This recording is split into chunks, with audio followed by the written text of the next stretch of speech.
Bonjour, gros plan tout de suite sur les actions européennes à travers le fonds Conviction Europe Active avec Philippe Delienne, le président de Conviction Asset Management. Conviction AM qui est revenu aux fondamentaux de sa gestion. Alors qu'est-ce que ça veut dire et pour quels résultats? Eh bien nous allons le voir tout de suite. Et pour m'aider dans cette tâche, j'ai le plaisir de recevoir aujourd'hui François Pasquier du cabinet indépendant Erez. François, bonjour. Bonjour Bogdan.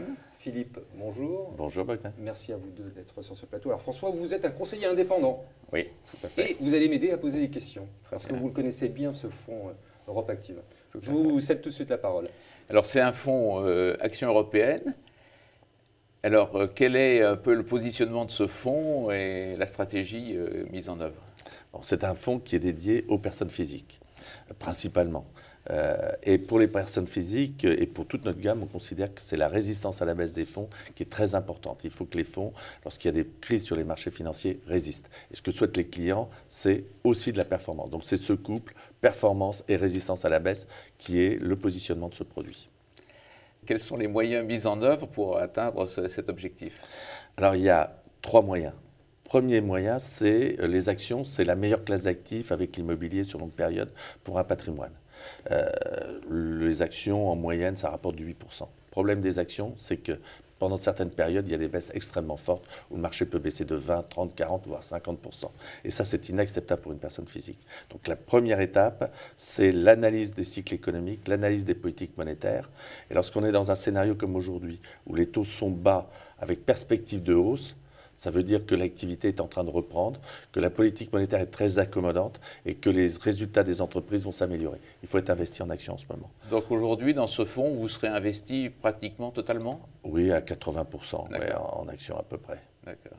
En ce moment, ça peut monter à 100% investi en actions. On est un fonds flexible, on peut être entre 0 et 100%. Si au contraire la politique monétaire est très restrictive, que l'activité économique a été très forte et que l'inflation monte, ce qui n'est pas du tout le cas aujourd'hui, à ce moment-là, il faut sortir des actions et il faut se remettre en obligations. Et le fonds a la possibilité d'être en liquidité via des fonds monétaires PEables ou en obligations jusqu'à 25%.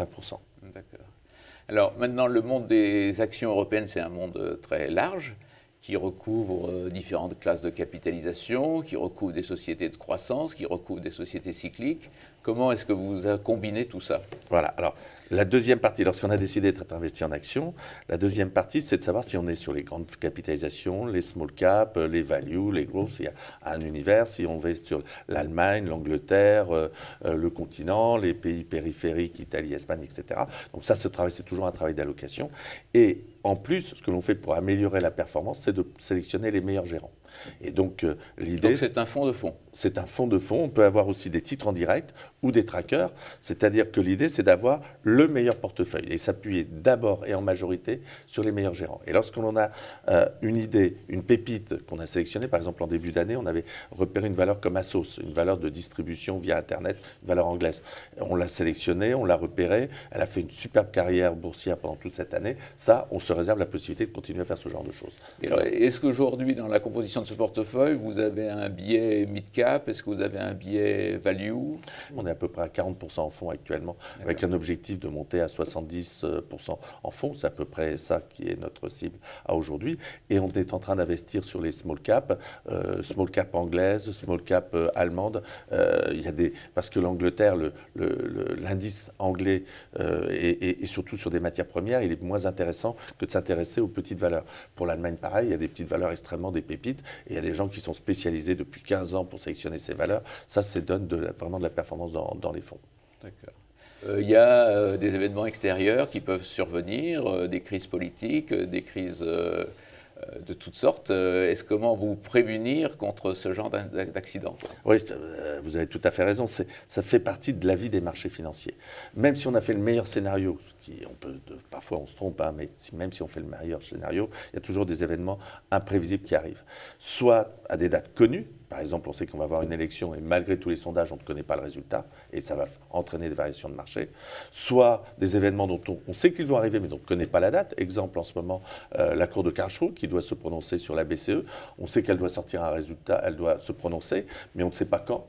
et on ne sait pas ce qu'elle va dire. Et on ne pourra pas jamais savoir ce qu'elle va dire. Et ça va entraîner peut-être des modifications importantes sur les marchés, des variations de marché. Ou des événements qu'on ne connaît pas, exemple le 11 septembre 2001, on ne le sait pas et ça a des conséquences considérables. Ça fait partie de la vie. Et donc il faut se prémunir contre ça, surtout pour des clients privés qui souhaitent amortir les chocs. Et là, nous, on a une compétence depuis très longtemps, depuis l'origine du fonds, sur la gestion des options. Les options, c'est un produit de marché, c'est un produit qui est travaillé généralement dans les salles de marché, ou pour les produits structurés, on utilise des options. Et ces options ont pour caractéristique, c'est que lorsque le marché baisse, leur cours monte, et lorsque le marché baisse et qu'il stresse, c'est la peur, et à ce moment-là, elles se valorisent encore plus. Et donc, ayant systématiquement des options en portefeuille, ça nous permet d'amortir les chocs, petits ou importants. Et alors, cette gestion des risques, cette protection contre les risques, ça a un coût. Est-ce que ce n'est pas un coût exorbitant ? Alors, évidemment que ça a un coût, il n'y a pas de repas gratuit. Ce coût, nous, on le mesure toutes les semaines. On a ce qu'on appelle le θ, la valeur temps. Ça nous coûte en ce moment entre 2 et 7 centimes par semaine, disons en moyenne 2,5% par an. Ça, c'est le coût si les marchés restaient stables. À ce moment-là, évidemment, on achetait des protections, elles ne serviraient à rien, on les perdrait. Ça, on aurait un coût maximum.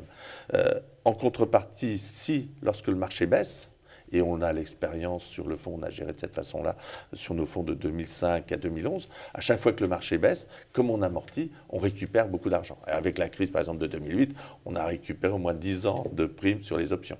En arrivant dans ce studio, vous me disiez, notre fonds, il est unique. C'est quand même gonflé de dire ça. En quoi il est unique? Pourquoi? Il est unique parce que quand on fait l'ensemble des fonds sur la place... Du flexible, tout le monde en fait. Alors, du flexible, on est réellement flexible 0 à 100, et je l'ai indiqué, mais planement.